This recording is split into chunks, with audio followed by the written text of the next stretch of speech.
Start. Hi, everybody, and welcome to the show. Our guest today is Mr. Robert Convoy, who has written very, very awesome books. We'll start with Mr. Convoy giving us a little of his background. Okay, Hi, Mr. Convoy. thank you for having me. A little bit of my background. I have lived in Macomb County for virtually all of my life, at least 50 years. We won't go too much farther than that. But I've been here a very, very long time. My background, I graduated from Wayne State University with an MBA. Also teach at Macomb Community College, but I teach business, not literature, not history, certainly not writing. In fact, some people hate me because I never did take a creative writing course. My wife and I live here. My daughter lives in Shelby, and with the two grandkids, Quinn and Brennan. So if they're watching, hi Quinn and Brennan. It's been a lot of fun. I retired from Volkswagen of America, took early retirement from them, decided to start writing, and I fell into a niche. I was reading a history book, and I realized that something really strange might have happened around 1901, which was the title of my first book, and that was that Kaiser Wilhelm of Germany wanted to invade the United States. This is not fiction, this was fact. He wanted to take New York hostage. What he was going to do with it, I don't know. No, actually I do know. He wanted the possessions that we had won in the Spanish-American War. He wanted the Philippines, Guam, Puerto Rico, etc. He sent spies up and down the East Coast to figure out where would be a good place to land. And then the Kaiser, being a very erratic personality, gave up, changed his mind, and decided not to do it. But the plans exist. They existed, still do, I believe. And the question is whether or not he was serious. I believe he was, sort of, as serious as he could have been, considering that I think he suffered from a bad case of ADD. He would not have sent spies up and down the Atlantic seaboard if he wasn't serious. And that led to my first book, 1901, in which he actually does this, takes New York, holds it hostage, and a very unprepared United States has to figure out how to get it back.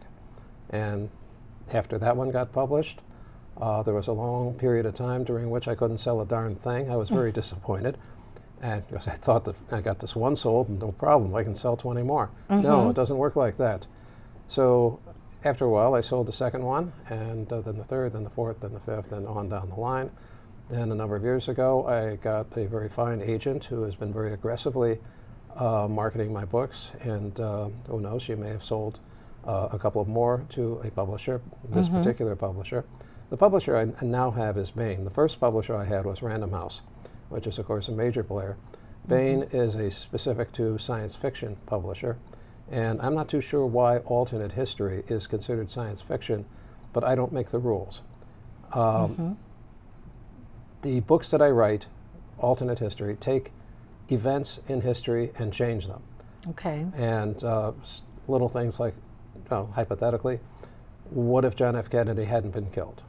What if Lincoln, John Wilkes Booth, had missed? What would have happened to history that way?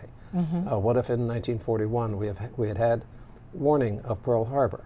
Well, what would have happened? Some people say it would have been great for us. Otherwise, people say it would have been an unmitigated disaster because we would have gone out totally unprepared. It's just interesting hypothetically. The Civil War, I did one on the Civil War, in which the British come in on the side of the Confederacy. Now, this has been thought of by many people, and the feeling being, well, the Confederacy would have won. Well, I took a look at the logistics and said, no, they wouldn't have, because the British Army was not in any position to help the Confederacy. Okay. And in fact, in that one, I actually have the Union Army, led by General Grant, jumping off from Detroit and attacking Windsor. That was fun. And again, I want to reiterate that when I'm writing, I am having fun. Some people have asked, how much work is this? It's not work at all. If I'm not enjoying it, I'm not going to do it. The two books I have here, and I brought them particularly, I'll make sure I got the right one, 1920. This is a result of a change in World War I, during which the Germans win, and 6 years later, they win in 1914, a very short war. Now, what's the name of this book? 1920, America's Great War. Okay. And the upshot of it is the Kaiser gets ambitious again. He was a strange person. The Kaiser gets ambitious again and decides to whittle the United States down to size. So he's going to invade Southern California. This is not implausible because the Germans were planning to do that during World War I. So the story of that is the desperate fighting to save Southern California. Now, I'm infatuated in some way with World War I because all evil things from the last 100 years grew from World War I. It was the collapse of empires. It was the Great Depression. It caused World War II. It caused the Holocaust. It had impact on everything. The Great Depression, Civil Rights Movement, everything evolved from the catastrophe of World War I. So I'm saying, well, what if that catastrophe didn't quite occur? Or if it occurred differently? So that was my plot for this, and I had a lot of fun writing that. And the reason I brought out both of them is that both books here is that they, for reasons best known to the publisher, they came out very close to each other. This came out in December, whereas this one just came out a few weeks ago, on March 6th, which meant I had to do some scrambling when it came to editing and things like that, which also meant that, remember I said I don't work? Well, I had to do a little bit of work to meet a couple of deadlines, and I bitterly resented that. But the latest book, and this is 1784, this is a reprise of the American Revolution in which the British win. Now, they could have won at a number of points during the Revolution. Anybody who's studied it at all would know that Battle of Brooklyn could have been a catastrophe for the Union Army, for the Continental Army, but the Army got away. Same thing, Trenton could have been a catastrophe, but they pulled it off. Now, I have disaster befalling the Continental Army at Yorktown. Not going to go too much into it, but the British win. The Continental Army, the revolution collapses. Washington and the leaders are captured. The hardcore rebels, fearing the British, fearing that they were going to turn on them like they turned on other countries in Ireland, such as Ireland, go west to the area which is now Chicago and set up a community called Liberty. And after a few years, the British decide they don't like it there. They don't like this little thorn in their side, so they send an army out to destroy the town of Liberty. And that, in a nutshell, is it. By the way, the idea of the colonists making a trek partway across the continent did occur to the British about 20 years later when in South Africa, they took over South Africa, and large numbers of South Africans simply said, we don't like this.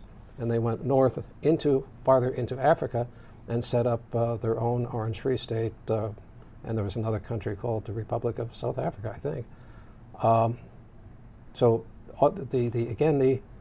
both books are based on plausible alternatives to real history, and that is something I mentally insist on, that whatever I'm going to play with, whatever games I'm going to play with history, have to be plausible.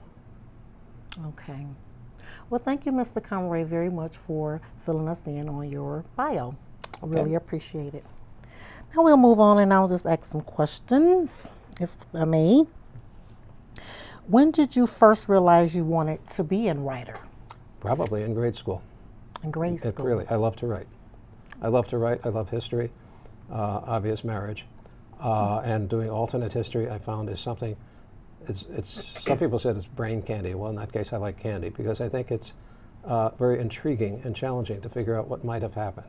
It's easy to say, okay, John F. Kennedy doesn't die, all right, but what then? What are the ripple effects? What changes? What doesn't change? Right. Exactly. Okay. How long does it take you to write a book? About a year. About a year. Okay. Now that assumes that I'm not working terribly hard, because I only like to sit down and write for about 2 hours a day. Okay. And if you think about it, 2 hours a day, I make a joke with my wife that 1,000 words a day. 1,000 words a day. Which would be about 4 or 5 pages. And if you think about that, 250 work days in a year, that's an awful long novel, but it doesn't work out that way. Okay. So do you ever encounter writer's block? No, it's more like plot block. What plot do I want to start pursuing now? And yeah, if I can change history, but if I change history, is it really a novel? Do I really have a book? And of course, the ultimate question, does anybody want to read it? Right, right. How do books get published? Sometimes with extreme difficulty. Like I said, I had a 10-year hiatus when I couldn't publish anything, couldn't sell anything, excuse me. There are various ways of publishing. First off is self-publishing, and I just got an email this morning from somebody who self-published a book and he wanted to step up, and frankly I had no words of wisdom for him. I suggested he get an agent, and he said his response was that he's been trying. All I could say was try some more. I was very fortunate in that the first publisher I went to, who wasn't Bain, wasn't Random House, bought my first novel in 1901 without my having an agent. Okay. And then I got into Random House because they bought out that publisher. But otherwise, most publishing houses require an agent. And if you are going to write a book and you want to get it published, other than self-publishing, then you've got to start sending out letters, and you've got to send out letters to those publishers who do accept manuscripts without an agent, and of course sending out to agents. Okay. It's been said that getting an agent is more difficult than getting published. Okay. I am very fortunate that I have a very fine agent who's won a number of awards herself, and boy, she's done a ton for me. Great. So what do you like to do when you're not writing? I like to read. And that should not be a surprise. I like to read. Yes. I like to teach. And I mentioned that I've been teaching at Macomb for quite some time. Yes. That may come to a halt, but you know, there's a time for everything. But I like to read. Okay, can you give me a few of the authors that you like? A few of the books that you like, the authors' names? I break them into two categories, obviously, fiction and nonfiction. Okay. Right now I'm reading something about, and I can't think of the author's name, about William the Conqueror and the Battle of Hastings. Anything by Rick Atkinson I love, and in fact he just finished something that has been on the bestseller list about World War II, and I hope he doesn't stop writing. He's much younger than I am, so I think he will continue. Okay. As to fiction writers, I'm sorry that Tom Clancy has passed away, because I think his Red Storm Rising was one of the best thriller books ever written. I think his skills seem to have faded in the last number of books. But how about Lee Child, Bernard Cornwell, and frankly a whole bunch of others. Okay. Now what does your family think about your writing? Oh, they're in favor. They're absolute support, total support. Great. What was one of the most surprising things you learned in as far as creative writing, or did you learn anything as far in creative writing, or from a logistical standpoint, from a rule standpoint? Yes. One thing, to avoid pronouns. Okay. Never say he said, she said, he said, she said, because one of my editors came back and said, who's he, who's she, who's saying this? So I read it over, and I thought about my editor. You dumbcoff, can't you read? I know, so I read this, and I wrote the thing, and I couldn't figure out who he said, she said was, so I had to rewrite that. To be specific was one of the rules. Oh, okay. Okay, great. How many books have you written, and which one is your favorite book? The favorite book is like asking a parent who's their favorite child. Obviously, 1901 has pride of place because it was the first. But other than that, it's always the next book, which is, the latest book, which is 1784.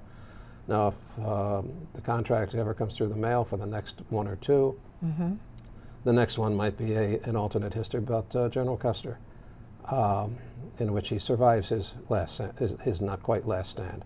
Okay. And then goes on to cause a great deal of mischief in the United States. Okay, great. But which one is my favorite? Yes. I love them all. You love all of them? Oh, yeah. Oh, yeah. Really? And there are frankly some things that I've written. I don't go back and reread. I would go crazy correcting my own writing. Taking a look at it from a new, fresh perspective after a period of years. And then I'd start, well, why did I say this? Why didn't I say that? Yes. And you can go nuts doing that, so I will not do that. Okay. But there are some things I'm very proud that I've written, some scenarios. Okay. So as a child, what did you want to do when you grew up? As a child, I don't think I was really had any set goals. I don't think people grow up at different ages. I think I probably grew up around 25. Okay, so yeah, usual childhood dreams, but nothing specific. Okay.